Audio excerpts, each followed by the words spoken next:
Bem-vindos ao quarto webinar do US Dairy Export Council no Brasil. Aos que ainda não me conhecem, depois de alguns eventos, eu sou Carolina Nascimento e eu sou sócia da empresa de consultoria River Global. E a River Global ela representa o US Dairy Export Council em toda a América do Sul. Tá? O US Dairy Export Council é uma organização americana que trabalha para a promoção dos produtos do leite de vaca dos Estados Unidos. A gente trabalha direto com os produtores do leite, com toda a indústria processadora, tá?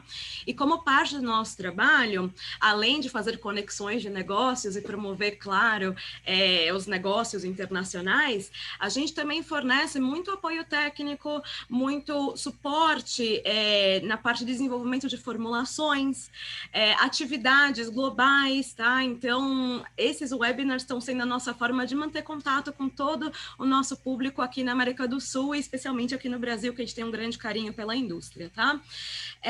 Eu gostaria de comentar hoje sobre o tema do nosso quarto webinar aqui no Brasil. Hoje nós vamos falar de ingredientes lácteos para uma nutrição saudável em todas as idades. É um tema que está super em alta, a gente que trabalha, né, com isso sabe também o quanto as proteínas em especial são importantes para a nutrição, principalmente em nutrição esportiva, né? Mas aqui a gente vai discutir também sobre outros campos da nutrição e outras idades, né? Nutrição para outras pessoas que não praticantes de esportes. Bom, com isso eu gostaria de seguir e dar as boas-vindas e bom dia aos nossos palestrantes do dia. Primeiro, eu gostaria de dar bom dia a Terry Rexford, que é do US Dairy Export Council, nossa colega que tem trabalhado com a gente tão intensamente nessa série de webinars. Bom dia, Terry. Good morning, Carolina. Good morning, everyone. Thank you for joining. Bom dia a todos, muito obrigada. Muito obrigada por estarem conosco. Boas-vindas ao Matthew Pikoski. O Matthew, ele é do National Dairy Council, do Dairy Management Inc. Matt, good morning. Good morning, everyone. Bom dia a todos. Estou bastante ansioso para poder conversarmos hoje. Ok, então, dando seguimento ao nosso webinar, acho que também todos já estão acostumados, a gente sempre faz algumas perguntas. Eu vou lançar um poll aqui na tela para vocês. A gente gostaria de saber se vocês hoje, ou a empresa na qual vocês trabalham, já promovem os benefícios do consumo de proteínas do leite ou de outros ingredientes lácteos, e a que públicos hoje vocês têm promovido esses benefícios, tá? Então, se vocês puderem, por favor, nos ajudar respondendo essa pergunta, vai ajudar a gente também a fornecer informações de mais qualidade a vocês durante este webinar e nos próximos.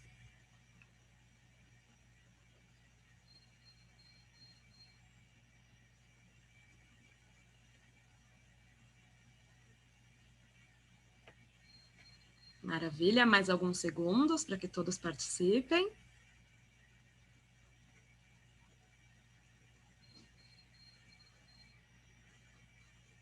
Perfeito, encerrando em 5, 4, 3, 2, 1. Muito obrigada a todos aqueles que votaram. E eu vou compartilhar agora os resultados com vocês. Olha só. Claro que a gente tem aqui bastante gente promovendo para atletas, né, para Sport Nutrition, idosos, manutenção e perda de peso, infantil e outros. Ou seja, isso mostra para a gente a versatilidade exatamente da nutrição proveniente, né, os benefícios nutricionais dos ingredientes lácteos. Muito obrigada pela participação a todos. Agora a gente vai seguir para a apresentação, mas antes da gente começar, algumas informações. A gente vai ter uma apresentação de mais ou menos 70 minutos, tá? Então, o Matt ele fez um excelente trabalho fornecendo informação de alta qualidade para a gente. Depois disso, a gente vai seguir com uma sessão de perguntas e respostas. E, claro, como sempre, a gente vai fornecer a todos os participantes os links das apresentações e também da gravação desse webinar. Se vocês puderem continuar com conosco. A nossa meta é estar com vocês num evento total 1h30, tá? Bom, qualquer coisa nos avisem aqui pelo chat, submetam suas perguntas e também aqui na ferramenta de perguntas e respostas do Zoom, tá? Um ótimo evento a todos e vamos começar.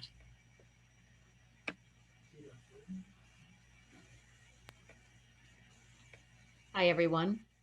Welcome to all of our listeners. Olá a todos, bem-vindos a todos os participantes e muito obrigada por participarem deste nosso novo webinar. Eu sou Terry Rexroth, sou responsável pelo marketing global do US Dairy Export Council. Estamos muito honrados de oferecermos hoje esta palestra sobre ingredientes lácteos para as diferentes idades. Durante o webinar, por favor, nos enviem as suas perguntas e, ao final, nós abriremos para as perguntas. Responderemos o maior número de perguntas possíveis e todas aquelas que não forem respondidas serão respondidas por e-mail depois. Vamos começar falando da USDAC, para quem ainda não nos conhece. Somos uma organização sem fins lucrativos, trabalhando em nome dos produtores de leite dos Estados Unidos. Desde que foi fundada há 25 anos, as exportações de lácteos dos Estados Unidos aumentaram 7 vezes, chegando até 5,6 bilhões. Em 2019, a indústria de lácteos exportou o equivalente a aproximadamente 16% dos sólidos do leite dos Estados Unidos. Nossos escritórios estão presentes em várias partes do mundo, Ásia, Oriente Médio e América Latina. Nosso time global é focado em gerar demanda para os ingredientes lácteos e queijos dos Estados Unidos. Agora, eu gostaria de dar as boas-vindas ao nosso palestrante, Matthew Pekoski, vice-presidente de pesquisa e nutrição do National Dairy Council. Ele lidera o programa de pesquisa sobre proteínas lácteas para desenvolver evidências científicas que corroboram os benefícios desses alimentos. Hoje, ele vai nos revisar os perfis nutricionais dos ingredientes lácteos, particularmente a proteína, e porque isso é um elemento crítico para a nutrição. Muito obrigada, Matt. Olá a todos, sou Matthew Pekoski, sou o atual vice-presidente de pesquisa em nutrição no National Dairy Council. Estou muito feliz de estar aqui e falar hoje sobre o valor nutricional e a importância para a saúde dos ingredientes lácteos dos Estados Unidos. A minha apresentação vai se focar nos ingredientes lácteos, mas eu gostaria de começar fazendo um panorama do valor nutricional da importância para a saúde do leite, queijo e iogurte, do qual todos os ingredientes lácteos são derivados. Os produtos lácteos são componentes valiosos para um padrão dietético saudável por 3 motivos. Primeiro, oferecem um número significativo de nutrientes essenciais, ajudando indivíduos de todas as idades a atender suas necessidades nutricionais. Também são conhecidos pelo papel crítico no desenvolvimento e desenvolvimento de crianças pequenas. Na verdade, 5 renomadas organizações profissionais fizeram uma declaração de consenso sobre o consumo de bebidas saudáveis e citaram o leite e a água como as 2 bebidas que devem ser oferecidas para crianças de 1 a 5 anos.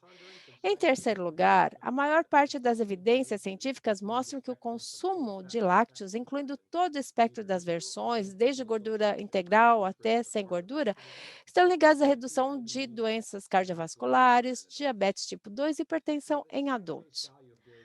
O valor dos produtos lácteos é reconhecido pela maioria das guias das diretrizes alimentares no mundo todo. Apesar de termos uma certa diversidade ou uma variação de país a país, há alguns temas centrais que estão presentes em todas elas. Em primeiro lugar, são reconhecidas como pilares de dietas saudáveis. Segundo, costumam ser recomendadas diariamente na maior parte dos países. Em terceiro, são considerados ricos em nutrientes, principalmente proteína, cálcio e vitamina D. E, finalmente, apesar de a ciência ainda estar evoluindo com relação ao impacto, não é, dos produtos lácteos com a gordura integral, o que a gente vê nas guias alimentares são versões com baixo teor de gordura e sem gordura. Agora eu gostaria de falar um pouquinho agora e me aprofundar em um dos nutrientes que eu já citei anteriormente, a proteína. O que nós já vimos na literatura e como consenso geral, e particularmente quando se fala de esportes, exercício e atividade física. é que as proteínas lácteas são reconhecidas entre aquelas de maior qualidade que realmente agregam um valor importante quando a gente fala em suporte à saúde muscular. Aqui eu trouxe algumas citações que mostram dois posicionamentos. O primeiro, aqui no alto, é uma posição conjunta da Academy of Nutrition and Dietetics, o Dietitians of Canada e do American College of Sports Medicine. Isso foi publicado em 2016. Vejam que diz, até o momento as proteínas lácteas parecem ser superiores a outras proteínas, principalmente em função do teor de leucina e da cinética digestiva e absorção de aminoácidos de cadeia ramificada encontrada nos produtos lácteos líquidos. Eu não vou ler toda a segunda posição, mas vejam que é da International Society of Sport Nutrition. E à esquerda, nós temos produtos dos Estados Unidos. Temos produtos à base de leite que estão no mercado, que são voltados para a população interessada em saúde e bem-estar, esportes e exercícios, ou também para a população em geral. O que eles destacam é o fato de que as proteínas lácteas são proteínas completas e de alta qualidade. E isso é algo que é reconhecido já na literatura científica e está se tornando cada vez mais reconhecido por vários segmentos de consumidores. Agora, no restante da minha apresentação, eu vou me aprofundar na proteína, falar por que ela é importante, falar sobre a qualidade da proteína, por que isso é importante, e também examinar a literatura comparando diferentes proteínas para a gente ilustrar o valor da qualidade proteica, principalmente quando a gente fala de saúde muscular. Talvez alguns aqui já conheçam, mas eu acho importante a gente começar com os pilares, com os pontos básicos sobre a ciência por trás da nutrição e falando das proteínas. Uma delas é que a proteína é um nutriente essencial que é importante para o nosso organismo diariamente. Nós temos uma necessidade diária de quantidade específica que deve ser oferecida para todos nós durante todas as etapas da vida e todos os dias. Nós temos uma série de motivos do porquê ela é essencial. E nós temos aqui alguns listados. Structural component, those Ela building atua como componente estrutural, como blocos de construção para o sistema do nosso organismo. Todo mundo já sabe de quanto isso é importante para o sistema músculo-esquelético, mas vejam que não é só importante para o desenvolvimento, formação e manutenção de músculos fortes, mas nós temos benefícios semelhantes quando a gente fala da saúde óssea. Então, o cálcio não é o único nutriente exigido para a saúde óssea. A proteína também é essencial para a saúde dos nossos ossos. E também temos aqui alguns valores que não são tão reconhecidos que as proteínas da dieta oferecem quando a gente pensa na fisiologia do dia a dia. Por exemplo, transporte de oxigênio para os músculos, que é feito pela hemoglobina. A hemoglobina é uma proteína que faz isso e exerce isso no nosso organismo. O metabolismo de outros nutrientes, que é feito por enzimas, e enzimas são proteínas. De novo, você precisa de uma certa quantidade de proteína na sua dieta para que você possa ter as enzimas, para que você tenha um sistema imune saudável, que são os anticorpos, também proteínas. E se a sua dieta tiver uma deficiência de proteína, essas diferentes proteínas no nosso organismo não vão funcionar da melhor maneira possível e nós vamos comprometer a saúde. O próximo ponto fundamental da ciência, aqui do ponto de vista nutricional da proteína, é que as proteínas são compostas por aminoácidos individuais. Costuma-se pensar nela como um colar de pérolas, sendo que cada pérola individual é um aminoácido. E quando a gente reúne todas essas pérolas em um fio, você faz um colar. E esse colar seria a proteína.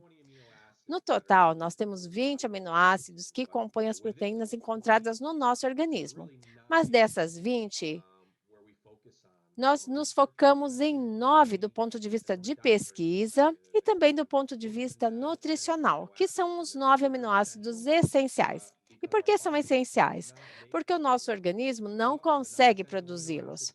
Os demais não essenciais são produzidos pelo nosso organismo, mas aqueles 9 essenciais precisam ser oferecidos exclusivamente pela dieta. E esses aminoácidos essenciais e seus subgrupos, principalmente aqueles de cadeia ramificada, isoleucina, leucina e valina, e em particular a leucina, que é um desses 3 aminoácidos ramificados, eles coletivamente desempenham um papel muito importante quando a gente fala em estimular e dar suporte à síntese de proteína muscular e também à saúde muscular. E, finalmente, eu gostaria de destacar que está aqui em vermelho. Nós sabemos que a ingestão insuficiente de aminoácidos essenciais vai comprometer a capacidade do tecido, seja o tecido muscular ou de algum outro órgão vital que precisa ser reparado para desenvolver e ao manter não só a sua massa, mas também a sua função. O outro ponto importante que eu gostaria de ilustrar é que nem todas as proteínas são criadas iguais. Elas não são iguais quando a gente fala na capacidade de oferecer o valor nutricional necessário para dar suporte a essas várias funções fisiológicas. A gente define a qualidade da proteína como a capacidade de atender à demanda metabólica do organismo por aminoácidos e nitrogênio. O que é demanda metabólica? Bom, elas foram mostradas a 2 slides, quando eu já destaquei a saúde músculo-esquelética, a função imune normal, o transporte de oxigênio para todos os tecidos no organismo que precisam de oxigênio para o metabolismo normal. Então, é a capacidade de diferentes proteínas da nossa dieta de oferecer os aminoácidos e a qualidade das proteínas que são necessárias para realizarem essas funções. E isso é diferente, vai depender da fonte alimentar daquela proteína. A qualidade das proteínas varia de acordo com 3 fatores. Primeiro, a composição de aminoácidos. De modo geral, as proteínas que apresentam uma concentração mais elevada de aminoácidos essenciais, aquelas que oferecem todos os aminoácidos essenciais em quantidades suficientes necessárias pelo nosso organismo, são consideradas de alta qualidade. Além disso, a digestibilidade dessas proteínas, porque é a biodisponibilidade daqueles aminoácidos que são o segundo e o terceiro fator que contribuem para a qualidade da proteína. O outro ponto que a gente pode ver aqui, que eu gostaria também de destacar, é que há diferenças na digestibilidade. De modo geral, as de origem animal têm digestibilidade mais alta, comparada às proteínas vegetais. E há uma série de fatores que podem contribuir para isso. A matriz alimentar a partir da qual são entregues essas proteínas tem impacto na digestibilidade dela. Não é só carboidratos e gorduras que estão chegando junto com a proteína que tem impacto na digestibilidade, mas o mais importante é a presença de alguns fatores antinutricionais que realmente limitam a disponibilidade. E a gente sabe, a partir de testes e de scores de diferentes alimentos, fontes de proteína, que as concentrações desses fatores antinutricionais são mais elevados em vegetais. Isso vai limitar a digestibilidade e diminuir a qualidade. Tem uma série de maneiras, eu devo dizer, de avaliar a qualidade de uma proteína. O primeiro método que eu quero citar é o PDCAAS, é o PDCAS, que é o nosso score químico de aminoácidos corrigido pela digestibilidade proteica. É um score que é reconhecido por agências internacionais como a FAO e outras agências regulatórias como o FDA dos Estados Unidos. O método mais novo, deveria dizer, ou a metodologia agora emergente, que é reconhecida como sendo até mais exata quando se trata da avaliação da qualidade proteica e que está sendo hoje examinada na literatura, é um trabalho que está sendo feito para avaliar uma série de proteínas alimentares usando agora esse novo método, que é mais recente, mais avançado, reconhecido e recomendado por um painel de especialistas da FAO, que é o DIAS, que é o score de aminoácidos indispensáveis digestíveis. Aqui à esquerda podem ver e comparar o PDCAS e o DIAS de vários ingredientes proteicos, assim como de alimentos inteiros. O que a gente vê quando a gente olha para os ingredientes alimentícios ou dos alimentos inteiros em si, é que os lácteos de fato, conseguem atingir um score mais elevado, ou seja, mostrando que nós temos mais proteína disponível comparando então outros alimentos,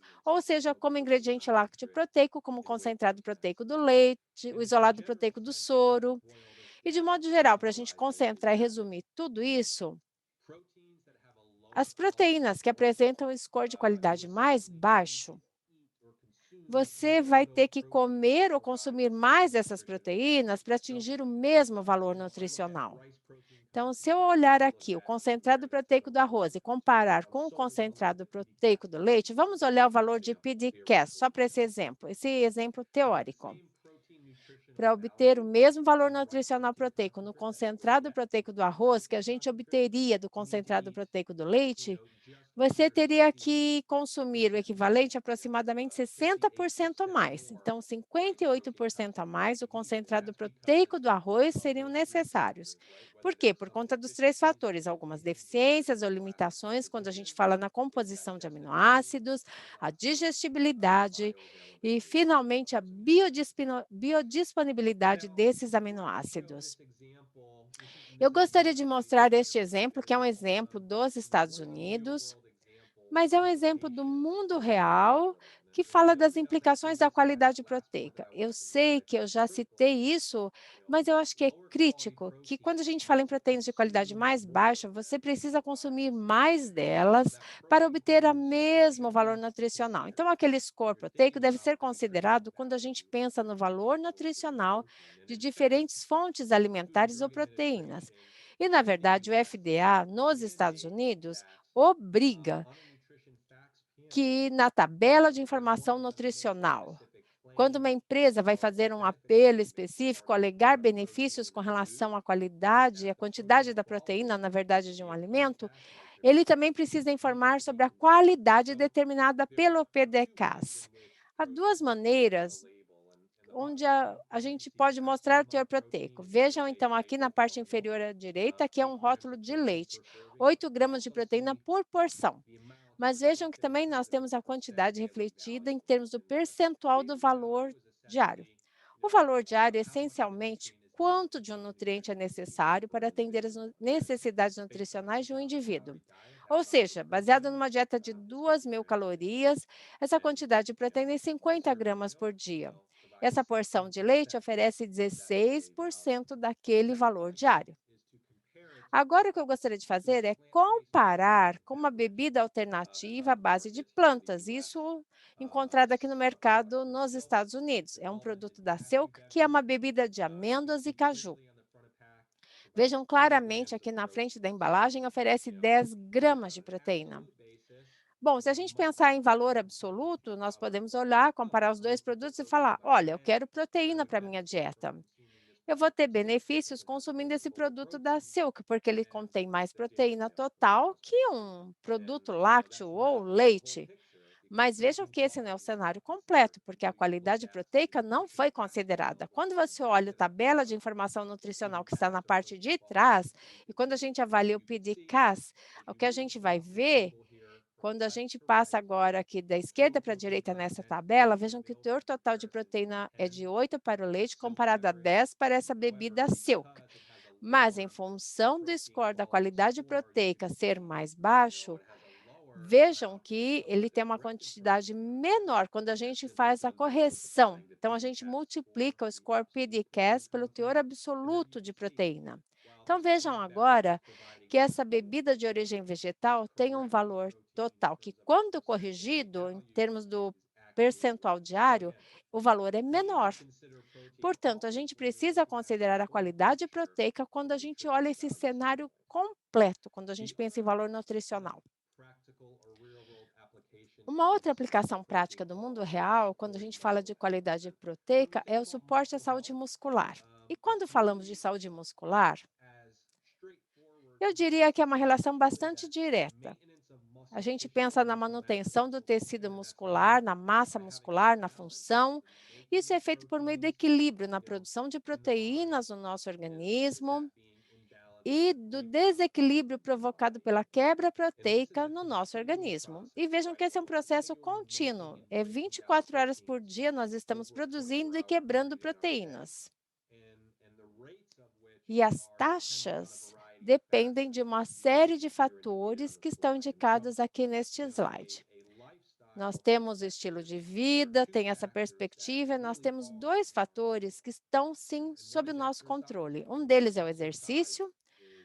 Nós sabemos que o exercício é anabólico, ele estimula o crescimento muscular, ou a síntese da proteína muscular, e também sabemos que do ponto de vista nutricional, que é outro aspecto do estilo de vida, que isso sim tem impacto significativo na regulação da síntese da proteína muscular.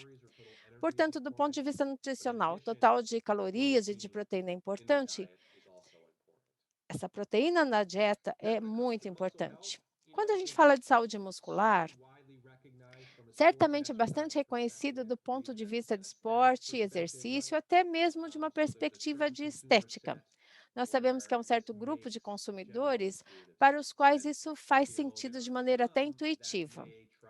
Alguns podem até tentar diminuir a importância da saúde muscular para outras populações, mas nada poderia ser tão distante da verdade. E assim é importante a atividade física, mas isso é criticamente importante para todas as etapas. Conforme uma criança está se desenvolvendo, ela precisa de proteína de alta qualidade na dieta para o crescimento e desenvolvimento normal dos tecidos. E também na outra ponta do espectro, conforme nós envelhecemos, principalmente depois da meia-idade e mais velhos, a saúde muscular tem um papel crítico para ajudar a influenciar e ajudar a saúde de modo geral. Sem falar, não é, de sermos funcionais, de modo geral, de realizarmos atividades da vida diária. Então, habilidades práticas, como, por exemplo, conseguir carregar sacolas pesadas de compras do seu carro até sua casa, realizar as tarefas domésticas em casa, no quintal, pensar em quando você for mais velho, brincar com as crianças, com seus netos. Sem saúde muscular, a gente não vai conseguir fazer muitas dessas atividades, que não só são importantes para sermos funcionais, mas também para a nossa saúde, para a gente poder aproveitar a vida para a saúde mental. E outros benefícios do músculo estão indicados aqui, que contribuem para o gasto energético de repouso, tem um papel também no controle do peso. O músculo é o principal local de descarte de glicose. Isso é importante quando a gente pensa na sua capacidade de ter quantias significativas ou mais elevadas de músculo e essa capacidade de reduzir o risco de várias doenças metabólicas, por exemplo, a síndrome metabólica, diabetes tipo 2 ou doença cardiovascular. Portanto, mais uma vez, eu gostaria de ajudar a ilustrar e acabar um pouco com esse mito de que o músculo só é importante para indivíduos jovens e ativos. Na verdade, é um fator fundamental para dar suporte à nossa saúde durante a vida toda. Agora, quando a gente fala sobre quanto de proteína a gente deve ter na nossa dieta diariamente, eu já falei que a proteína é um nutriente que é preciso diariamente. Então, quanto nós precisamos? Talvez muitos aqui já conheçam os RDAs, o Recommended Dietary Allowance. Nos Estados Unidos é 0,8 gramas por quilo de peso corporal por dia para adultos. Em alguns lugares, o que eu costumo ver é que o RDA, ele é equivocadamente interpretado quando se faz recomendações para indivíduos. Alguns usam o RDA para definir aquele requerimento simplesmente em cima do peso corporal, faz um cálculo e diz: ótimo, olha, essa é a quantidade de proteína que você precisa diariamente. Agora vamos ver o restante das necessidades nutricionais, carboidratos e gorduras para a gente chegar no total. Mas, na verdade, o RDA foi estabelecido, se a gente for voltar e analisar a literatura que estabeleceu o RDA, e eu tenho aqui a citação, é uma estimativa dos requerimentos diários mínimos, essencialmente para atender as necessidades de 97 a 98% dos indivíduos saudáveis. Portanto, deve ser visto como mínimo quando a gente fala em requerimento, e certamente não foram definidos como nível ideal, o melhor possível. E há muita discussão na comunidade científica que estuda a proteína nos últimos 10 ou 15 anos, para a gente pensar no futuro, na importância de analisarmos essas recomendações para a gente ir além de requerimentos mínimos, pensando em quantias que possam otimizar a saúde em grupos populacionais específicos. Nos Estados Unidos, além do RDA, nós temos o que a gente chama de intervalo de distribuição aceitável de micronutrientes. Isso é baseado no total calórico e profissionais da saúde e outros têm uma janela muito maior para trabalhar quando a gente pensa em faixa de proteína. O que que é seguro, o que é aceitável? Considerando que uma pessoa consegue consumir na dieta diariamente, que não só atenda esses requerimentos, mas que também traga outros benefícios dependendo da população. Aqui eu gostaria de mostrar o que esses números, né, traduzem quando a gente pensa no mundo real. Então, vamos pensar no peso corporal, recomendação de total calórico. A gente vê aqui o RDA, que nos dá 56 gramas de proteína por dia. Mas eu quero enfatizar que são os requerimentos mínimos, não são o máximo. E vejam aqui a diferença que quando a gente fala no AMDR, considerando então o menor valor para uma dieta de 2.000 calorias, 10%, 50 gramas por dia, até o valor máximo, 35% das calorias provenientes da dieta, 175 gramas por dia. Isso mostra que tudo deve ser individualizado. Isso mostra também como é que os profissionais podem trabalhar com essa janela maior, de 50 a 175. Depois nós vamos discutir um pouquinho mais, falando então das ingestões mais elevadas de proteína, ainda dentro daquela faixa MDR, considerando então o valor superior, mostrando que isso é benéfico, não só para atletas e adultos altamente ativos, mas também para os mais velhos, para ajudar a mitigar o impacto da perda muscular, e o termo clínico para isso é sarcopenia. Para quem também tem interesse em controle de peso, não só do ponto de vista da saciedade, mas também de manutenção do músculo, tudo isso vai trazer benefícios à saúde.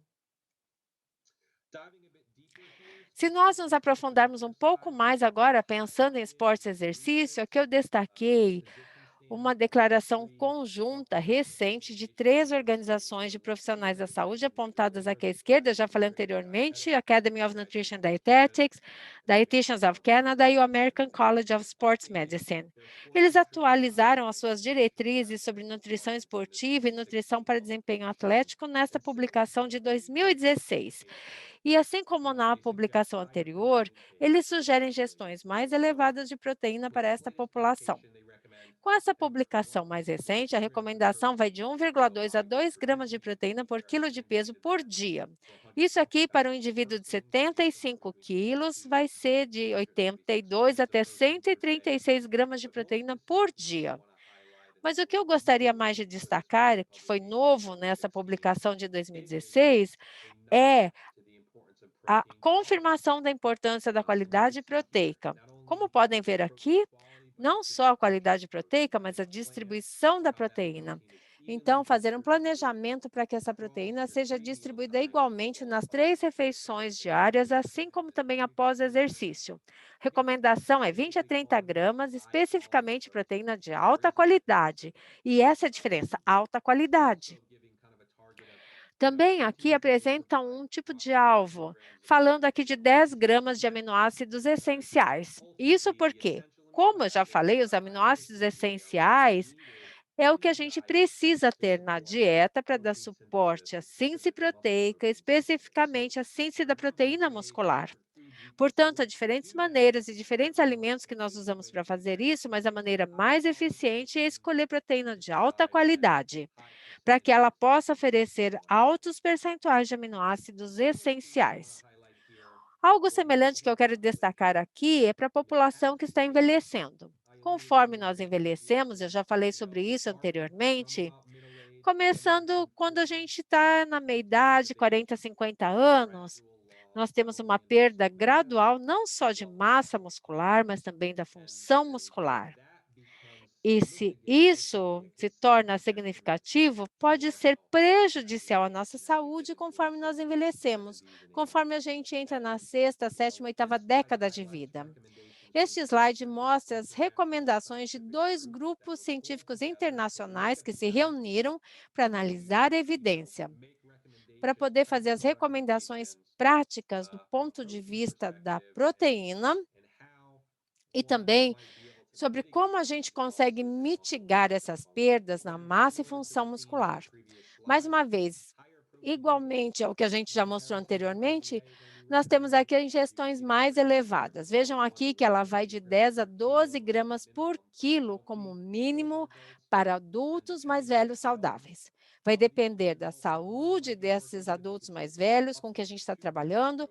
Pode ser até uma necessidade de 2 gramas de proteína por quilo se houver uma doença, uma lesão grave ou desnutrição acentuada. Mais um ponto que eu quero destacar com relação a esse aspecto de qualidade proteica. Não é só quantidade, nós estamos falando de qualidade.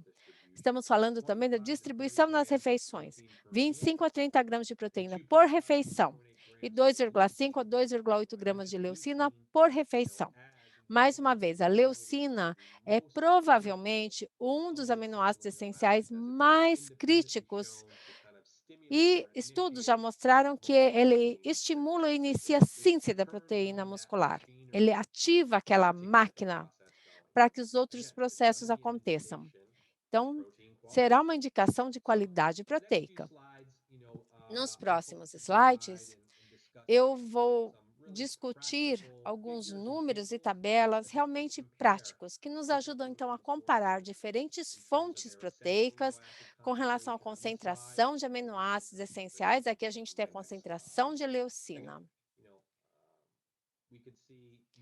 Mais uma vez, da esquerda para a direita aqui nesta tela, nós temos uma série de proteínas vegetais e depois aqui nessas barras sombreadas, nós temos proteínas de origem animal. E vejam aqui que esse círculo vermelho marca as proteínas lácteas. Veja, a proteína do soro do leite tem o percentual mais alto quando a gente fala de percentual de aminoácidos essenciais. Isso com relação ao total de proteína que ela oferece. 52% da proteína oferecida pela proteína do soro do leite é composta por aminoácidos essenciais. E vejam então como ela se compara a outras proteínas que nós temos aqui nesta lista. O que isso significa é que a proteína do soro, comparada às outras proteínas, todas as outras proteínas e as proteínas lácteas, e também comparado às proteínas de origem animal e as vegetais, a gente vai ver que os animais são mais eficientes para entregar aqueles aminoácidos essenciais que são necessários para dar suporte à saúde e função muscular. Portanto, eu apresentei um outro exemplo teórico já sobre o PDCAS e agora eu vou dar outro exemplo teórico. Se a gente comparar aqui a proteína de ervilha, a proteína do soro, em termos de teor percentual de aminoácidos essenciais, você vai precisar ingerir 15% a mais de proteína de ervilhas para conseguir a mesma quantidade de aminoácidos essenciais oferecidos pela proteína do soro do leite. Um slide bastante semelhante aqui, apenas com a concentração de leucina. As conclusões são essencialmente as mesmas. A proteína do soro do leite também é a fonte mais concentrada de leucina, comparada a todas as outras fontes de proteína disponíveis. Podem ver aqui a caseína, que também tem uma alta quantidade de leucina, a do soro do leite, caseína, que são duas proteínas lácteas que são encontradas no leite e outros produtos lácteos. Depois a gente olha as proteínas de origem animal e de novo aqui quando a gente tem aqui na lista de origem vegetal. Nós temos aqui uma citação de um dos autores, o Steven Van Vliet e colaboradores, publicaram esse trabalho em 2015. Então, a importância crítica da leucina se dá não só por ser um dos aminoácidos essenciais, mas também, quando a gente fala do nível molecular, ela é um estimulador independente da síntese proteica. Portanto, vai ser uma indicação da qualidade dessa proteína, porque nós temos alvos práticos apresentados na literatura e mostrado aqui já nos slides anteriores. O próximo ponto de discussão que eu quero citar é a questão da mistura proteica. Considerando que eu já falei em termos de aminoácidos essenciais, scores de qualidade de proteica e leucina, alguma coisa que sempre surge, que é um ponto de discussão, quando a gente fala sobre este assunto é: e se eu misturar uma variedade de proteínas de origem vegetal para ser compatível ao total de aminoácidos essenciais, teor de leucina, ao score PDCAS da proteína do soro do leite? Será que eu vou ter, então, um benefício semelhante para a saúde? Esse estudo respondeu parcialmente essa pergunta. Vejam aqui, nós temos 3 formulações aqui de misturas de proteína à base de vegetais. Os dados específicos estão aqui na tabela e foram comparados ao isolado proteico do soro do leite.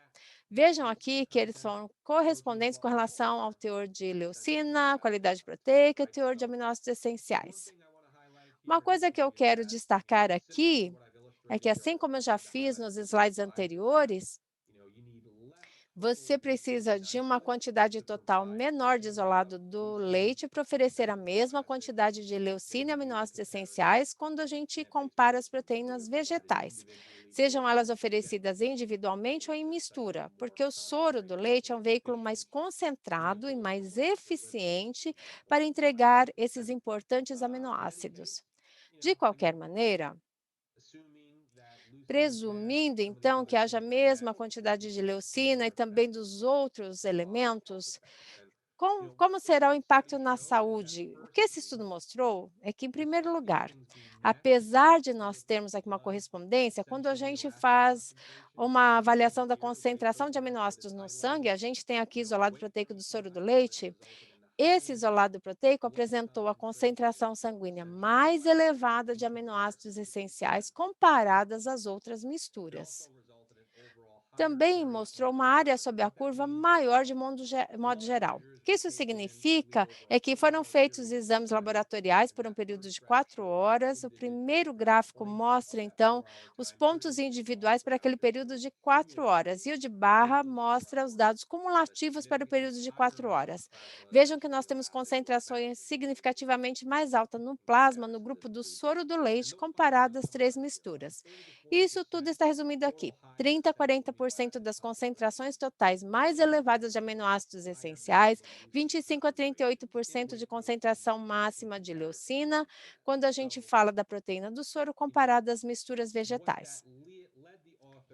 Portanto, os autores, então, formularam uma hipótese. Deve ter alguma outra coisa que está contribuindo para essa incapacidade das proteínas vegetais conseguirem corresponder aos valores de aminoácidos essenciais no plasma. Eu gostaria de voltar àquelas diferenças que eu falei de digestibilidade e biodisponibilidade, além da presença de fatores antinutricionais. Tudo isso pode estar desempenhando papel. Mesmo que você passe de um alimento vegetal para um ingrediente proteico vegetal mais purificado, que de certa forma reduz a quantidade de fatores antinutricionais, o que esses dados mostram é que talvez a gente não consiga reduzi-los totalmente. Certamente, nós precisamos de mais trabalhos nessa área. Isso foi baseado apenas nos valores plasmáticos de aminoácidos, não foi baseado em benefícios à saúde, nem da avaliação fisiológica. Mais trabalhos, então, mais pesquisas devem ser feitas, mas isso dito, eu acho que é um ponto interessante para essa discussão. O que eu gostaria de fazer a seguir é agora procurar apresentar, então, um resumo ou um panorama dos estudos que especificamente analisaram esse impacto da qualidade da proteína na saúde muscular. E qual é a evidência? Nós temos, então, muitos trabalhos falando de proteínas lácteas e mostrando, então, sua relação a desfechos na saúde. Também trabalhos científicos que analisaram outras alternativas sem ser proteínas lácteas. Eu diria que a maior parte das pesquisas provém de proteínas lácteas, mas nós também temos evidências de outros tipos de proteína. Considerando o tempo que eu tenho hoje, eu não vou conseguir resumir todos esses trabalhos. What I want to focus on here is when different proteins. Portanto, eu vou me concentrar, então, na comparação de diferentes proteínas umas às outras. Então, a gente vai se concentrar na qualidade da proteína e o impacto no desfecho na saúde. Nós temos alguma evidência que mostra que mostra o valor das proteínas lácteas. O primeiro estudo que eu quero mostrar aqui tanto em jovens adultos e também adultos mais velhos, é que a proteína do soro aumenta a síntese da proteína muscular comparada à proteína da soja após o exercício de resistência. Nós temos os dados aqui em adultos jovens, vejam comparações de quantidades iguais do soro e proteína da soja. Então, nós fizemos uma compatibilização para oferecer 10 gramas de aminoácidos essenciais. E a proteína do soro mostrou um aumento da síntese proteica, da proteína muscular, principalmente após uma sessão de exercícios em homens jovens. Os outros dois gráficos que estão aqui apenas reforçam alguns dos pontos que eu já citei. Então, a parte do mecanismo do porquê concentrações mais elevadas de aminoácidos essenciais no sangue. Vejam aqui a proteína do soro e depois aqui a caseína, mostrando então concentrações mais elevadas de aminoácidos no sangue. Também concentrações mais elevadas de leucina no sangue. Como já falei, esses são os pontos importantes quando a gente pensa em metabolismo da proteína muscular.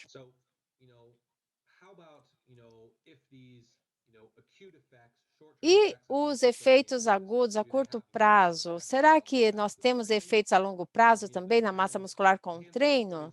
Bom, alguns estudos foram feitos, eu estou mostrando um. E por que que eu estou destacando esse? É porque é um dos estudos mais longos já feitos aqui, é um programa de resistência longo e também nós temos aqui homens e mulheres que não treinavam, aqui com seus 20 e poucos anos, oferecendo 20 gramas de proteína do soro do leite ou equivalente em proteína de soja e também com o mesma quantidade de carboidratos. Veja que em 9 meses, o grupo de proteína do soro ganhou significativamente mais músculo, 3,3 quilos, comparado ao grupo de carboidratos e o grupo da soja. O que eu quero mostrar aqui, semelhante ao que eu já mostrei anteriormente, quando a gente fala e avalia essa oferta suplementar de proteína do soro, da soja ou de carboidratos, isso no começo do programa de treino, aqui indicado como pré-treino, e ao final dos 9 meses, no pós-treino, vejam que, independentemente da condição do treino dos indivíduos, a proteína do soro promoveu os resultados mais elevados de leucina, isso no plasma. Ou seja, apesar de termos o mesmo total de proteína no grupo de soro e da soja, há algumas diferenças sutis na concentração de leucina, um pouquinho mais no leite, mas vejam que isso é traduzido em quantidades mais altas no sangue. E isso também vai levar a maior captação de leucina pelo músculo. Com isso, a gente tem um efeito anabólico ao desenvolvimento muscular. Aqui eu quero apenas compartilhar algumas referências, se alguém tiver interesse. Então, resultados também positivos, semelhantes para o soro do leite comparado à soja, que foram demonstrados em outros estudos também com resistência. Isso tanto em indivíduos jovens como em indivíduos mais velhos. Agora eu gostaria de destacar a importância com relação ao controle do peso. Eu já falei um pouquinho sobre isso, né, com relação ao papel da proteína, dietas com mais proteína e a saciedade.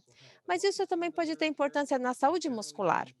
A literatura mostra que dietas com teor mais elevado de proteína dão suporte à preservação do músculo como parte de uma dieta com menos calorias.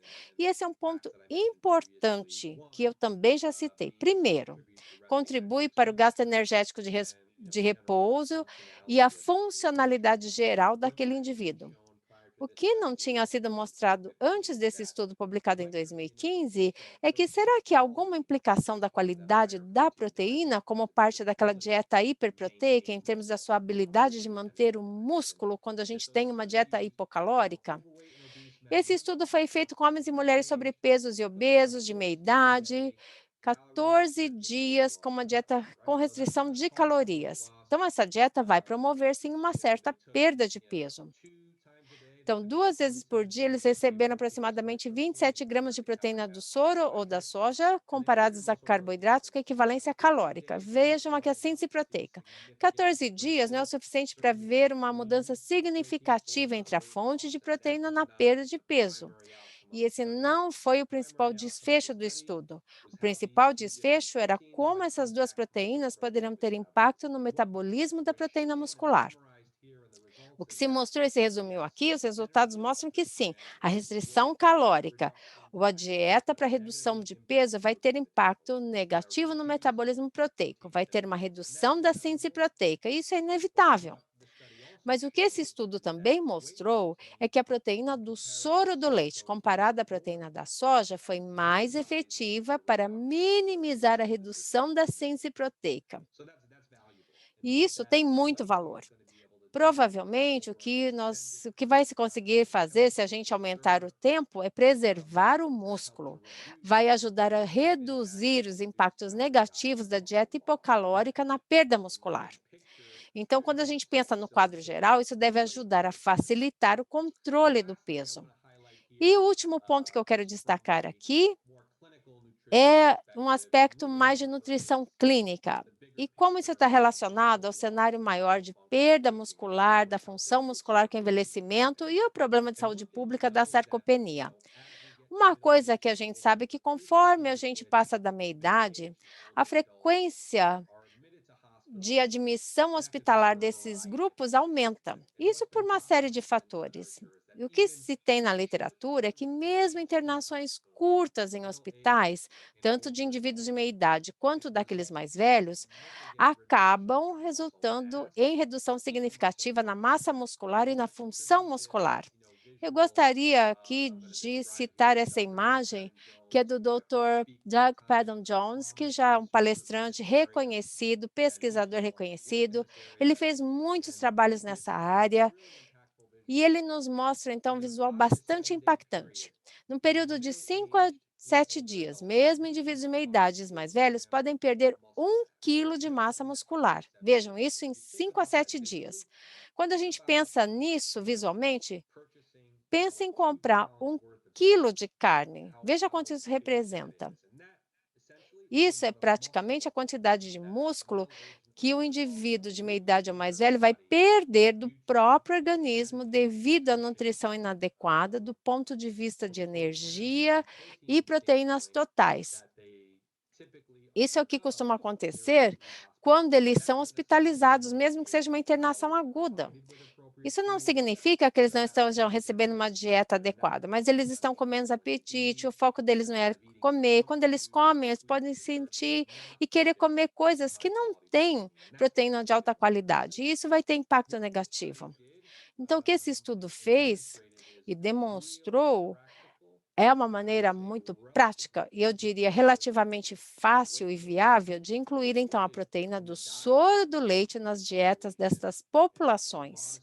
Isso em quantias modestas, acho que 10 a 15 gramas no café da manhã, almoço e jantar, e nós vamos obter benefícios significativos. Mais detalhes aqui, vejam, 20 adultos mais velhos saudáveis, entre 30 a 60 a 80 anos, acamados por 7 dias, depois de um período de reabilitação de 5 dias. Vejam as informações sobre as dietas à direita nessa tabela. Ingestão de proteína total geralmente foram iguais, apesar de o grupo da proteína do soro terminar com um pouco menos de proteína, tanto quanto estavam acamados, assim como durante períodos de reabilitação. Mas eu também quero destacar a qualidade dessas duas dietas, que foi de modo geral boa. A dieta mista tinha 68% da proteína de origem animal e 32% de origem vegetal. Eu diria que essa é uma recomendação boa e recomendada. O grupo da proteína do soro modificou isso um pouquinho. Então, para manter o teor proteico geral, eles tiraram algumas fontes de proteína e depois acrescentaram novamente, como eu falei, 10 a 15 gramas de proteína do soro do leite na dieta. Vejam que é algo bastante manejável, basta você misturar isso a uma dieta que eles tomam com a refeição. E quais foram os resultados?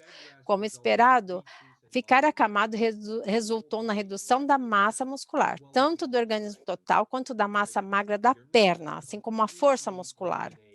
A gente não vai conseguir eliminar totalmente esse impacto negativo de ficar acamado, mas o que esses pesquisadores viram foi que o grupo suplementado com soro do leite conseguiu proteger parcialmente a massa magra da perna, comparado ao grupo da dieta mista. Portanto, houve um benefício.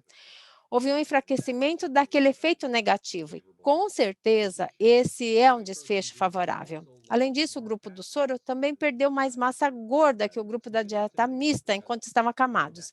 Isso é importante, porque essa mudança na composição corporal, a perda do músculo e um ganho subsequente paralelo da gordura corporal também tem impacto negativo na saúde. E, finalmente, talvez o mais importante é que depois do período de reabilitação de 5 dias, o grupo da proteína do soro apresentou recuperação completa da força muscular, recuperação completa da função muscular. E vejam que não tivemos isso no outro grupo. Com relação à massa e função muscular, ambos são componentes da sarcopenia. Mas o que a literatura mostra cada vez mais é que a função muscular, aquela força, a capacidade funcional, a capacidade de realizar atividades da vida diária, isso é o que vai ser mais crítico quando a gente pensa em proteger e preservar a saúde de adultos mais velhos. Aqui nós temos uma simples estratégia pela qual a proteína do soro ajudou a facilitar benefícios nessas áreas.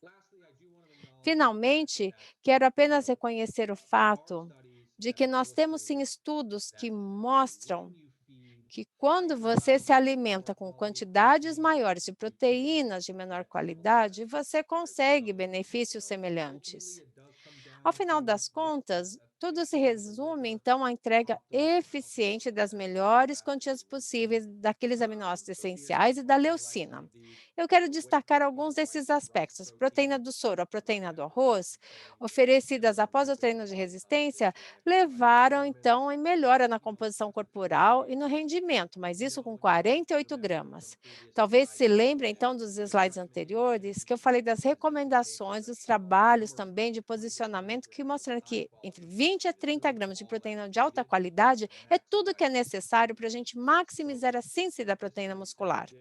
Então, o que esse estudo fez foi superalimentar, na minha opinião, superalimentar com proteína a fim de oferecer a mesma quantia de aminoácidos essenciais e leucina para mitigar as diferenças na digestibilidade e biodisponibilidade da proteína do arroz, para que eles conseguissem obter, então, uma quantidade semelhante, que provavelmente teriam conseguido com uma quantidade menor da proteína do soro do leite. Em função do tempo, eu não vou poder falar de cada um dos outros pontos, mas o assunto aqui é que quando a gente fala em caseína e compara a proteína do trigo hidrolisada e a gente analisa então a micoproteína comparada à proteína do leite. De novo, sejam elas equivalentes ou uma microproteína apresentando quantias maiores de síntese da proteína muscular, mas isso é porque, de modo geral, eles estavam oferecendo uma quantidade muito maior. Então, quando a gente compara grama por grama, e você está querendo otimizar do ponto de vista da quantidade total mais baixa, é difícil a gente conseguir comparar com os valores que a proteína láctea traz. E por que que isso é importante? Na minha opinião, é uma questão de saúde pública, é uma questão global de sobrepeso e obesidade, a prevalência disso na população. Certamente a gente já viu isso por muitos anos em adultos, e infelizmente isso não está diminuindo, quando a gente fala, então, percentualmente. Quero dizer que, quando a gente fala até em adolescentes e pré-adolescentes, hoje a gente vê essa taxa de sobrepeso e obesidade aumentando. Isso, por quê? Porque é um consumo exagerado de energia. Aí você vai falar: "Bom, mas se você vai consumir proteínas de menor qualidade, come um pouquinho mais delas". Bom, mas essas proteínas sempre vêm acompanhadas de calorias, e fazer recomendações que acrescentem calorias, na minha opinião, pode ser irresponsável, dependendo da população, porque, de novo, na população global, acho que todos nós poderíamos sim diminuir a nossa ingestão calórica para diminuir a obesidade.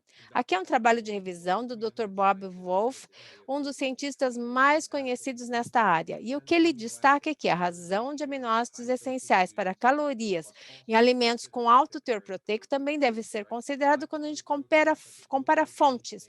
Proteínas de alta qualidade, como a do leite, para permitir que elas atendam aos requerimentos de aminoácidos, pensando sempre em menos calorias.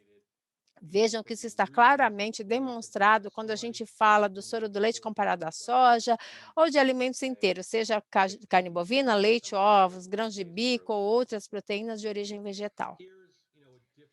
Aqui nós temos uma maneira diferente, é uma tabela diferente que eu desenvolvi aqui para mostrar algo semelhante. position stands for older adults. Se lembrarem do posicionamento para adultos mais velhos, e eu falei já de 2, não é? Sugere, então, que o objetivo seria de aproximadamente 2,5 a 3 gramas de leucina por refeição. Isso para a gente maximizar a resposta para a síntese da proteína muscular. Há muitas maneiras pelas quais um indivíduo pode escolher como atingir aquela ingestão de leucina. Aqui eu só queria comparar, avaliando diferentes ingredientes, assim como diferentes alimentos, e se a meta for atingir 2,5 gramas de leucina, que tamanho de porção seria necessária para a gente atingir esse valor e quantas calorias nós estaremos oferecendo com essas porções. Vejam então que nós temos diferenças drásticas aqui, isolado proteico do soro do leite entregue em 100 calorias. O isolado proteico da soja, 170 calorias. E vejam aqui os outros alimentos. Certamente, quando a gente olha, então, para a aveia, ou pasta de amendoim, veja a quantidade de calorias para você tentar atingir as mesmas quantidades de aminoácidos essenciais e, particularmente, leucina neste slide. A quantidade calórica é proibitiva, não é algo que você vai querer, não é para conseguir atingir a sua ingestão proteica total. Eu não estou dizendo que a gente não deva consumir alimentos de origem vegetal, assim como alimentos de origem vegetal. O que eu gostaria de dizer é que eles podem se complementar quando a gente fala no valor que trazem à dieta. Então, alimentos de origem vegetal, quando se fala de vitaminas e minerais que eles oferecem, as fibras, e mesmo, mas assim, com relação à proteína, é difícil ter a mesma eficiência de alimentos de origem animal. O quanto os alimentos de origem animal entregam qualidade proteica elevada. E também eu diria que no topo dessa lista estão as proteínas lácteas. Para resumir, então, agora só alguns slides para destacar as principais mensagens. A primeira parte da apresentação foi falar de produtos lácteos de modo geral. Qual é a proposta de valor do pacote de produtos lácteos? Eu acho que ele é ímpar. A ciência mostra que eles são ricos em nutrientes e que é difícil ter qualquer coisa que se compare. Também contribuem com quantidades significativas de nutrientes essenciais para o crescimento e desenvolvimento de crianças pequenas.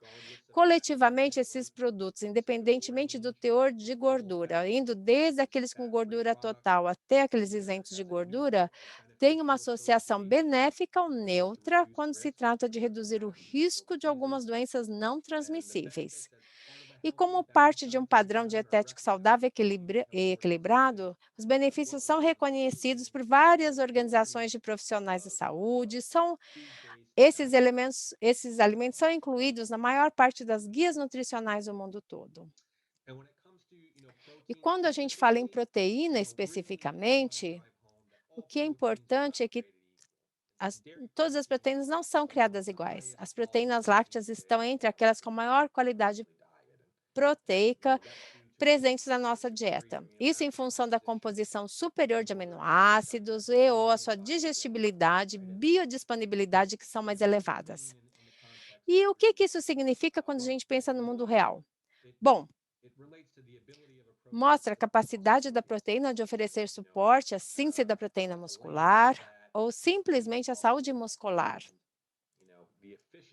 E é também a eficiência com que as proteínas lácteas conseguem fazer isso, elas são essencialmente incomparáveis, de acordo com o que se vê na literatura. E nós temos algumas aplicações para várias populações: nutrição esportiva, controle de peso e envelhecimento saudável. Os dados disponíveis realmente corroboram que o papel das proteínas, principalmente quando se fala do trabalho feito com a proteína do soro do leite, comparada então à proteína da soja, algumas outras proteínas, seja colágeno ou proteínas vegetais, mostram que a proteína do leite é superior para estimular a síntese da proteína muscular. Sim, nós temos que reconhecer o fato de que essas diferenças na qualidade proteica podem ser compensadas pelo consumo aumentado de quantidades de proteína com menor qualidade. Isso está disponível na literatura, mas como eu já mostrei em alguns slides, nós temos implicações de se consumir calorias a mais, e a gente precisa então se perguntar se essas recomendações fazem com que os profissionais da saúde e cientistas se tornem confortáveis, principalmente quando a gente pensa então na prevalência da obesidade no mundo. E finalmente, hoje não tivemos tempo para discutir isso, mas eu acho que é algo que nós precisamos pensar, que é a sustentabilidade. Se nós quisermos e nos sentirmos confortáveis, então, reconhecendo esses dados que mostram a necessidade de se consumir uma quantidade maior de proteínas de origem vegetal para atingir o mesmo valor nutricional dados pelas proteínas lácteas e outras, né, não só vamos ter que consumir mais, isso tem implicação para a ingestão calórica, mas a gente vai ter que produzir mais desses alimentos. Isso tem implicação na sustentabilidade. Certamente pensando no mundo de hoje e também no futuro. Não dá para falar de nutrição sem falar de sustentabilidade e também da saúde do planeta. Isso significa que a gente sempre vai ter que pensar como produzir alimentos de maneira responsável, eficiente e também reduzindo o impacto no meio ambiente e que seja saudável para o planeta. E os lácteos têm uma história muito forte para contar, também do ponto de vista de sustentabilidade. Muito obrigado pelo seu tempo hoje. Espero que tenham gostado da apresentação. E fiquem conosco para que a gente possa, então, discutir ainda mais o papel das proteínas lácteas. Muito obrigada. Muito obrigada, Matt, por insights tão valiosos.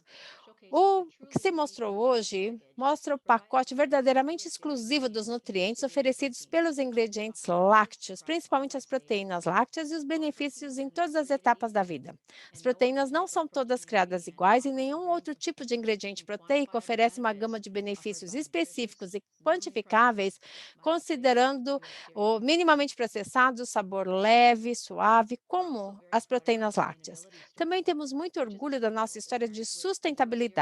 É um ciclo que começa com o comprometimento dos nossos produtores com o manejo e cuidado ímpar de seus rebanhos para diminuir a pegada de carbono. Os Estados Unidos são um dos maiores produtores de leite do mundo. O animal americano produz, em média, 4 vezes mais leite que a média global. Esta maior produtividade por animal faz com que os Estados Unidos tenham a menor emissão de gases de efeito estufa por unidade de leite produzido comparado às outras regiões do mundo. Já se perguntaram como os ingredientes proteicos são processados e o que significa realmente minimamente processado? Em 2020, foi realizada uma pesquisa pelo RTI Innovation Advisors e o objetivo, então, foi avaliar a produção comercial de 17 ingredientes proteicos para esclarecer como eles são processados de ponta a ponta. O estudo se concentrou nas etapas pós-colheita da matéria-prima até a produção da proteína desidratada em pó. O processamento comercial de ingredientes proteicos convencionais e emergentes envolve uma série de etapas e técnicas que variam de acordo com a fonte do material, método e produto final obtido. De modo geral, a maior concentração de proteína em ingredientes mais puros, como os isolados, requerem mais etapas de processamento para remover componentes não proteicos. Uma vantagem do processamento da proteína láctea é que a matéria-prima inicial, leite, já está na forma líquida, portanto, não precisa ser hidratada para começar a separação dos componentes. Além disso, o processamento de proteínas vegetais pode exigir outros agentes, solventes, ácidos, agentes cáusticos e bases além da água. Com poucas exceções, o processamento de ingredientes lácteos exigem apenas água. E além das proteínas lácteas, outros ingredientes lácteos também são obtidos a partir de processos simples. Por exemplo, os leites em pó são produzidos por meio da retirada da água por meio da evaporação e secagem. O permeado é produzido pela filtração de acordo com o tamanho da partícula. E o soro do leite é obtido a partir da secagem durante a fermentação do produto de queijos. E durante o processo de isolamento e purificação das proteínas, coprodutos não proteicos são produzidos e eles devem ser ou utilizados ou descartados. Os coprodutos de processamento de proteínas lácteas tendem a ter um uso de valor agregado maior. Alguns exemplos são o permeado e a lactose. Para encerrar, eu gostaria de enfatizar o recurso da nossa associação falando New Era for Protein, Why US Dairy Delivers in the Crowded Protein Marketplace. Esse relatório gratuito pode ser encontrado no nosso website e oferece uma comparação detalhada de ingredientes proteicos de diferentes fontes baseados nos seus atributos sensoriais e funcionais. O USDEC e a indústria de lácteos dos Estados Unidos são seus parceiros de inovação, e nossos escritórios em todo o mundo estão prontos para lhe ajudar de diferentes maneiras, oferecendo ideias de formulação e aplicação, suporte técnico, identificando fornecedores de ingredientes lácteos para atender suas necessidades específicas. Muito obrigada por participarem do nosso webinar hoje. Esperamos que tenha sido útil. Olá, pessoal, de volta aqui. Espero que tenham aproveitado a apresentação. Pelas perguntas que a gente está recebendo agora, acredito que tenha sido interessante.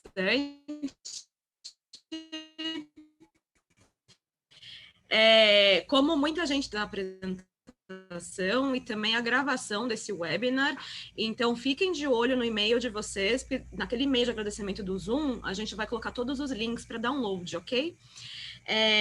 Bom, quero também agradecer a Terry e ao Matt pelas apresentações, muito interessantes, e, bom, vamos começar então agora com a sessão de perguntas e respostas.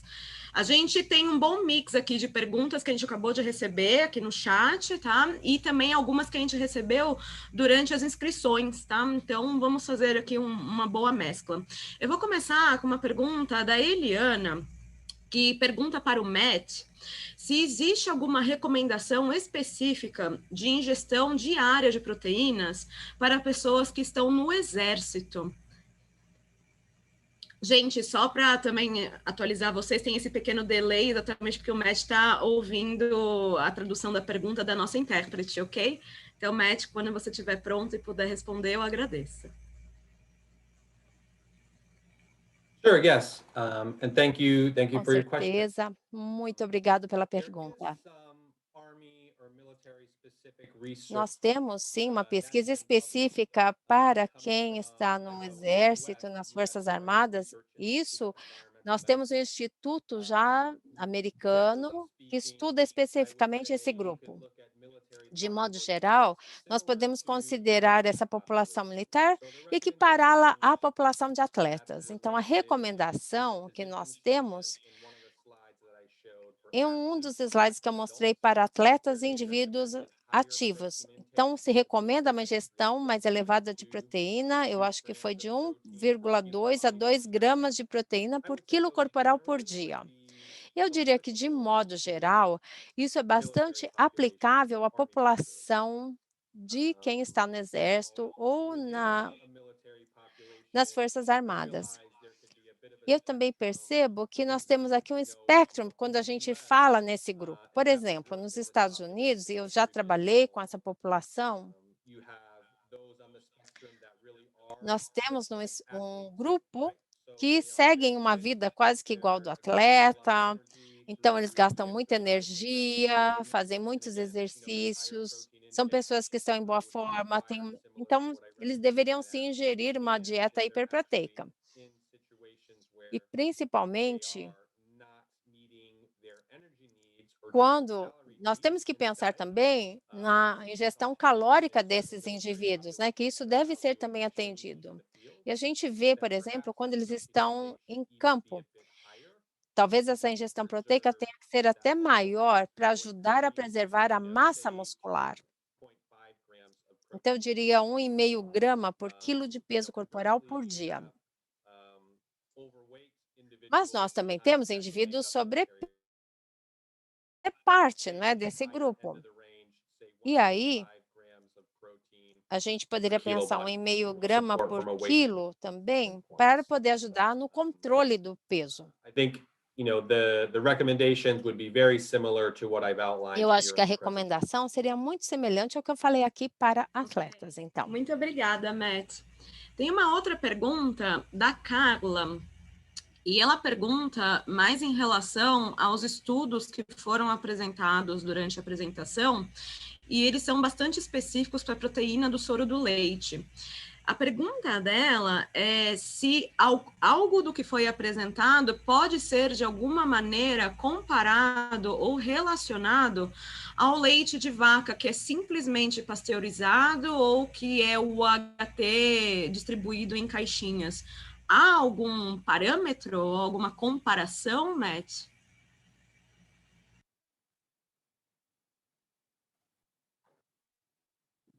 Yes. So, thank you for your question. Sim, muito Um, obrigado pela sua pergunta. on the research with Eu me protein ingredients. concentrei na pesquisa However, there has dos been ingredientes research, as proteicos, you're mas nós suggesting, with temos the sim comparing pesquisas significantly conforme você to sugeriu, falando apenas do specifically leite soy beverage. e comparando a One of the bebidas slides à that base was de included soja, por did have a few exemplo. Um references slide que eu to those mostrei studies. trazia uma So referência hopefully, once de you um get estudo desse the tipo. slide deck, you can see. But Então, quando generally, receberem os slides, você vai poder fluid milk voltar a essa definitely will referência, be mas your o favorite in your leite que grocery a gente store. compra no It's been supermercado, shown with short-term leite studies líquido, né? looking at muscle protein Estudos a synthesis curto prazo, and avaliando então a long-term síntese da studies with proteína exercise muscular training, e também similar estudos a to longo what we prazo see with the com ingredient-based work, exercícios de essentially with the fluid resistência. milk. So you would E have a os greater resultados rate são of muscle protein semelhantes. synthesis, Então, a gente vai ter um aumento muscle da growth is better síntese better muscular training, e também adaptation over uma time, melhor adaptação greater ao treino. muscle gain, Ou seja, a gente vai ou absolutely, ter and maior fat ganho loss. muscular And e really, it's evitar também a because, perda muscular. Isso por quê? the dairy protein ingredients are derived Porque os from fluid milk, ingredientes da which is proteína basically láctea, elas a são raw originárias, claro, do unprocessed leite. milk, is Então, quando a very gente similar. The fala only difference would be nessa the comparação, ingredients are a just more única diferença concentrated é que os forms ingredientes estão of the mais protein, but the concentrados, quality né, quando a itself gente would be pensa nessa similar. proteína, That could be mas o driven through resultado é comparison semelhante. foods, the same Então, quando a conclusion gente fala em would alimentos be comparáveis, that nós is found podemos in e milk vamos protein, chegar aos whether that's mesmos protein found in cheese, resultados, whether that's seja então protein essa found in proteína no yogurt, and leite, our no core queijo ou no problem, the main iogurte, difference né, would nesses be principais the produtos. A amount of principal protein diferença you seria actually take a serving wise. quantidade de So proteína que você vai you know, receber we're por concerned about porção. calories, the most Então, se a efficient gente way is estiver serving preocupado em foods form. If calorias, you're a looking gente at tem que whole foods, pensar, por exemplo, protein em quality is alimento very integral, similar. na You're just qualidade isolating daquela the additional proteína. calories, whether it's from E aí a fat gente tem que or pensar também carbohydrates nas from whole calorias que foods, estão vindo as well as junto, seja finding greater amounts of das nutritional values that gorduras. are in the whole E foods, também, claro, a gente tem que depending on what pensar protein na ingredients you use. concentração de vitaminas e sais minerais que também vão estar sendo agregadas. Obrigada.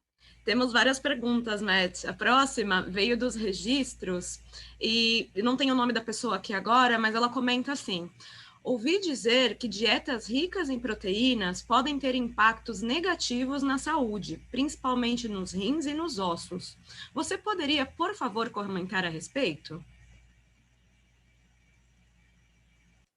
Sure.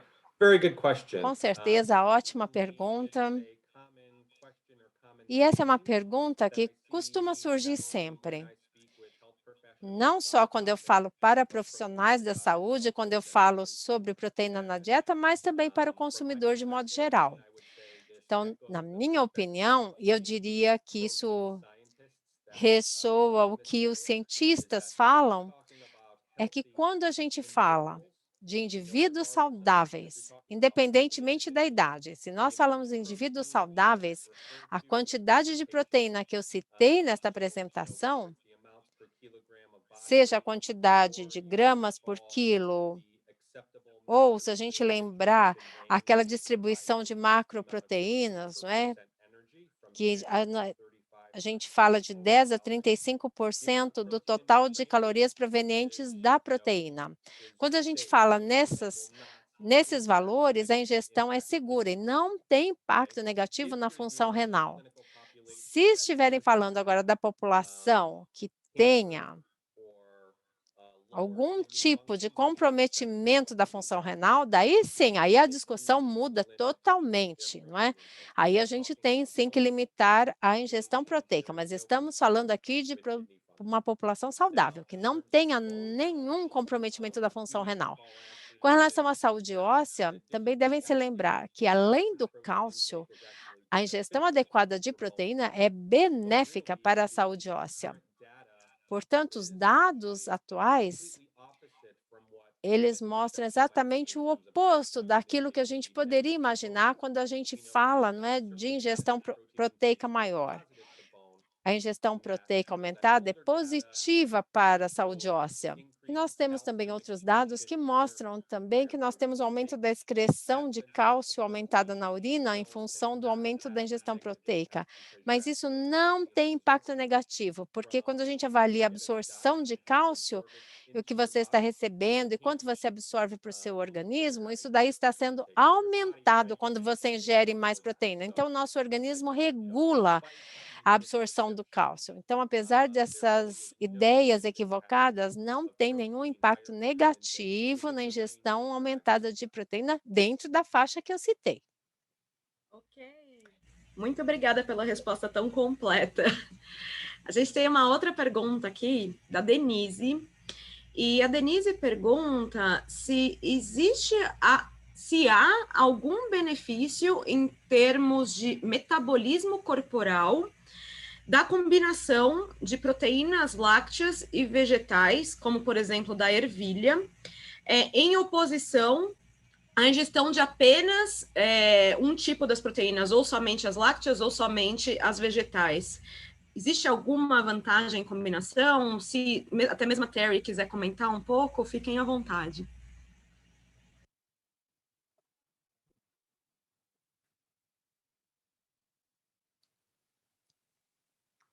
Why don't you step back, because it relates to the blending issue that you discussed. Sure. Vou pedir para So o Matt começar. Ótima pergunta. Quando a gente pensa apenas em proteína e a gente pensa, então, no papel principal de dar suporte ao metabolismo muscular, eu não vejo necessariamente um benefício dessa mistura. Não existe um papel ímpar de que a proteína vegetal vai oferecer alguma coisa que a proteína láctea não ofereça. Porque quando a gente pensa, então, no papel principal de oferecer aminoácidos essenciais, todos os alimentos são um veículo para esses aminoácidos e alguns alimentos são simplesmente mais eficientes para entregar esses aminoácidos.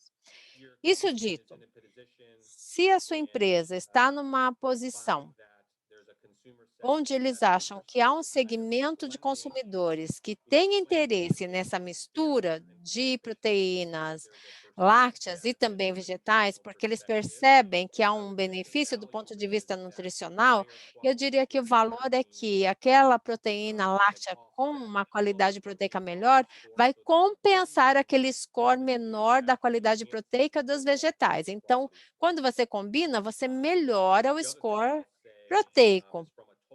Isso dado pela proteína láctea. E do ponto de vista nutricional, os alimentos integrais, tanto de origem animal quanto de origem vegetal, eles têm contribuições que são únicas. Então, se a gente olhar além da proteína, pensar em alimentos integrais, com certeza, frutas e hortaliças oferecem minerais, vitaminas e fibras que devem fazer parte da nossa dieta.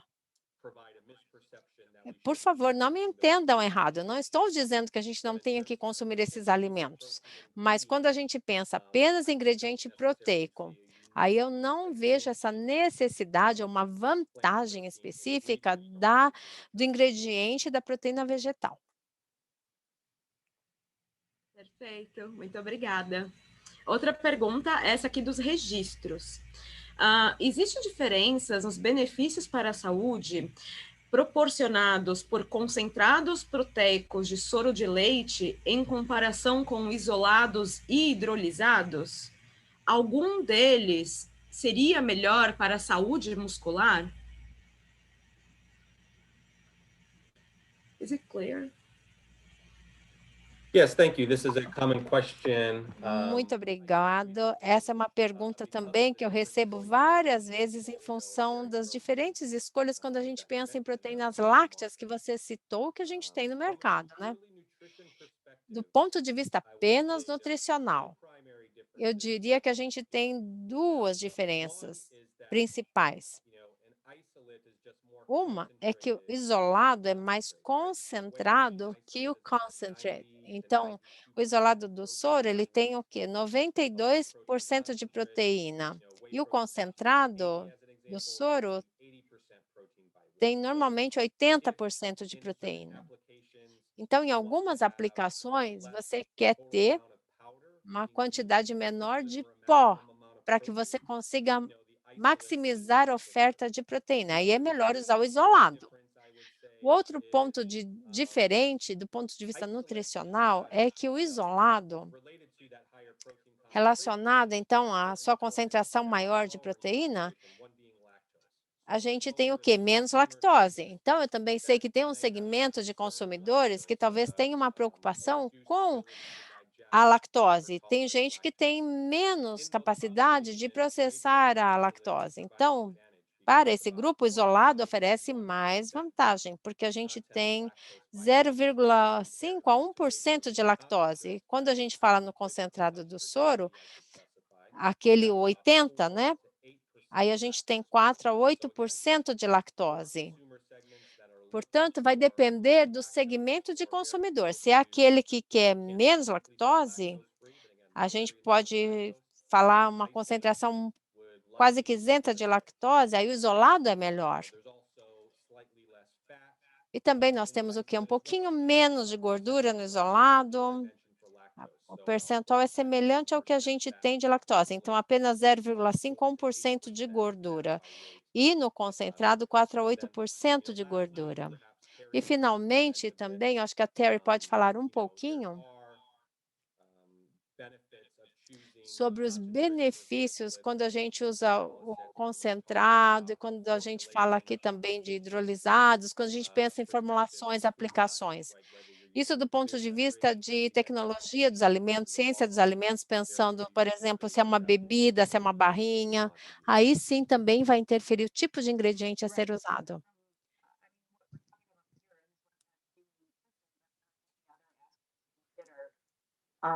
Regarding soy protein, and one of the most Desculpem, o áudio está muito baixo. I'm sorry to interrupt. We cannot hear you well. Desculpe, Terry, o seu áudio não está The channel. muito claro. Se puder, talvez mudar o canal. Yeah, I think so. little bit better. Melhorou? Yeah, better. Melhorou. A bit closer to my mic. Estou mais perto apenas do meu microfone.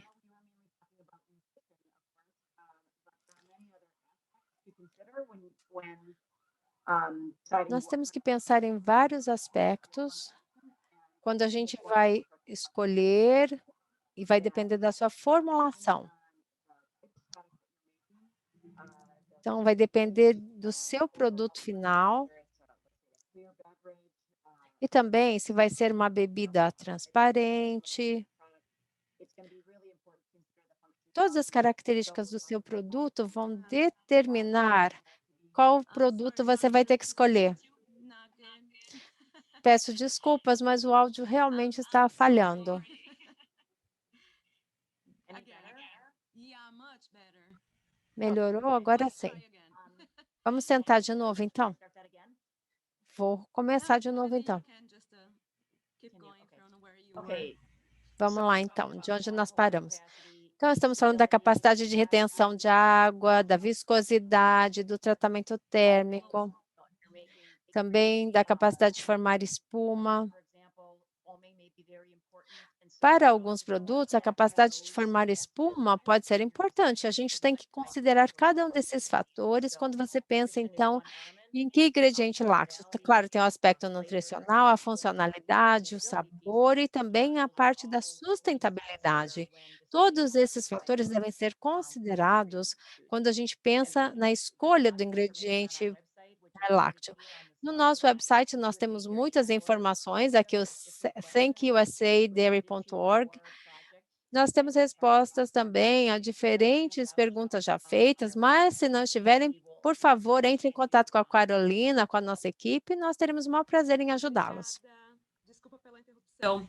Pessoal, como a gente já está bastante avançado de horário, eu vou fazer a última pergunta e a gente vai proceder para o encerramento, mas mais uma vez eu gostaria de ressaltar que a gente vai enviar a gravação desse webinar e a apresentação por e-mail para vocês, e claro, o nosso escritório está super disponível para responder qualquer pergunta remanescente e também as perguntas que a gente não vai conseguir responder aqui ao vivo, tá? Bom, vamos lá. A pergunta é: como a indústria de lácteos está discutindo a dieta vegetariana e as pessoas que precisam consumir produtos sem lactose? Como proceder com os ingredientes lácteos para as pessoas que têm intolerância à lactose? Então, acho que é uma grande oportunidade de mostrar como a indústria está evoluindo. Talvez seja uma boa parceria de resposta para o Matt e para a Terry. Sure, yes. So a couple of different points there. Again, I think, there was a bit of a breakup Mais uma vez, on the eu audio, acho que a but gente teve aqui um probleminha com o áudio, mas a principal pergunta era também a pergunta com relação à intolerância à lactose. Terry is Foi isso, addressing that Carolina? from a E como a dietary indústria, então, está tratando yes, disso a do couple ponto points de there. vista One, from nutricional. an Então, algumas coisas. Com relação ao aspecto de ingredientes, como eu já falei, looking for products that feature whey protein isolate. procurar produtos, por exemplo, que trabalhem com isolado do soro, vai nos dar uma quantidade muito, muito baixa de lactose. Com isso, eu me sinto muito à vontade de falar que se a pessoa consome o isolado do soro, como eu falei, a gente só tem 0,5 a 1% de lactose. Então, as pessoas com intolerância conseguem consumir.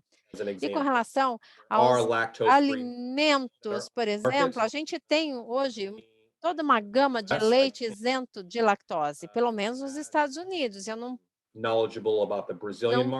sei exatamente como está o mercado brasileiro de modo geral, mas eu diria que a gente também deve estar vendo um aumento de produtos sem lactose, lactose free, porque a indústria também já percebeu que nós temos esse segmento de consumidores que procura isso. E além do leite lactose free, também o iogurte.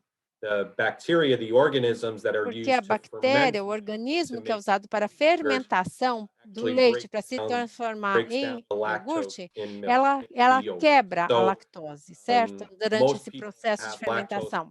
Então, a maior parte das pessoas que têm problemas de intolerância à lactose devem se sentir à vontade para ingerir iogurte, assim como também os queijos mais duros, que também têm baixo teor de lactose. Então, de modo geral, eu diria que nós temos hoje no mercado muitas opções para quem tem problemas de intolerância à lactose. Nós temos um amplo espectro do que os indivíduos conseguem tolerar. Então, você começa com quantidades pequenas e aí você vai escalonando para cima, né?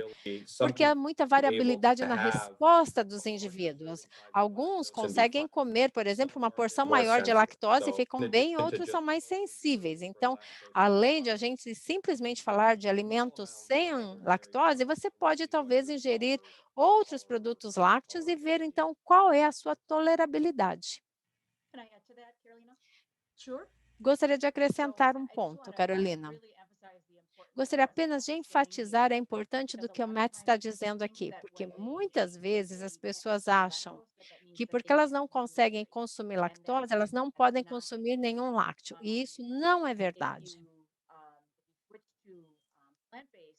Se a gente falar de proteínas vegetais, a gente não vai ter a lactose, mas também não teremos todos os fatores nutricionais presentes. Portanto, é importante que a gente avalie as vantagens e desvantagens.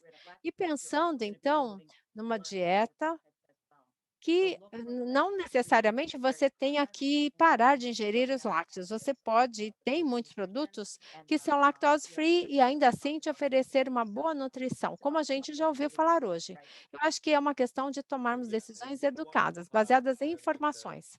Sim, mais um ponto que eu gostaria de citar para encerrar e simplesmente agregar ao que a Terry falou, é que além da retirada da lactose, não há nenhuma outra diferença no valor nutricional. Por exemplo, entre o leite tradicional e o leite sem lactose. Todos os outros benefícios nutricionais são exatamente os mesmos. Então, se houver uma percepção equivocada de que os produtos sem lactose são modificados de uma certa maneira e que com isso vão comprometer outros benefícios nutricionais, isso não é verdade. Do ponto de vista nutricional, eles são equivalentes. A única diferença é a retirada, dependendo do processamento, a gente tem uma redução muito grande do teor de lactose, e, portanto, as pessoas podem consumir sem problemas. Super claro. Muito obrigada aos dois. Pessoal, como a gente já se estendeu bastante, eu vou encerrar aqui as perguntas e as respostas. Aquelas perguntas que não foram respondidas ao vivo serão respondidas por e-mail. Antes de encerrar o evento também, eu gostaria de deixar aqui os e-mails dos palestrantes e do nosso escritório aqui na América do Sul com vocês, tá? Então, sintam-se à vontade para nos escrever com dúvidas adicionais, solicitando materiais, e eu também gostaria de acrescentar aos e-mails aqui o site do USA Dairy, que é thinkusadairy.org.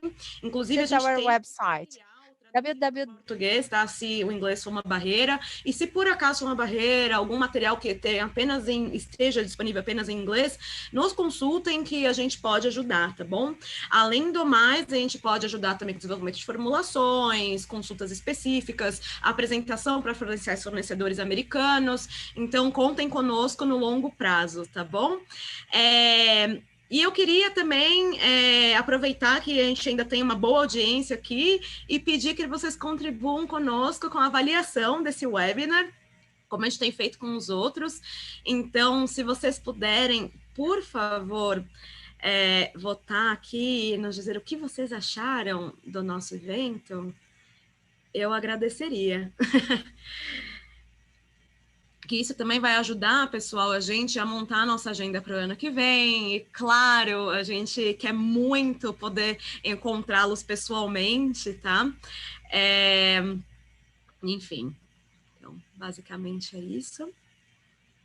Ok, terminando a votação em 3, 2, 1, pronto.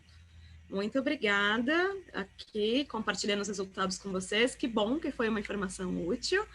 Então, bom, terminando.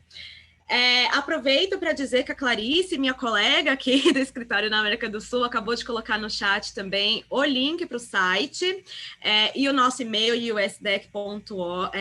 usdec@riverglobal.net, e estamos à disposição para reuniões via Zoom, enfim, e a ideia é exatamente que a gente continue em contato ao longo do tempo.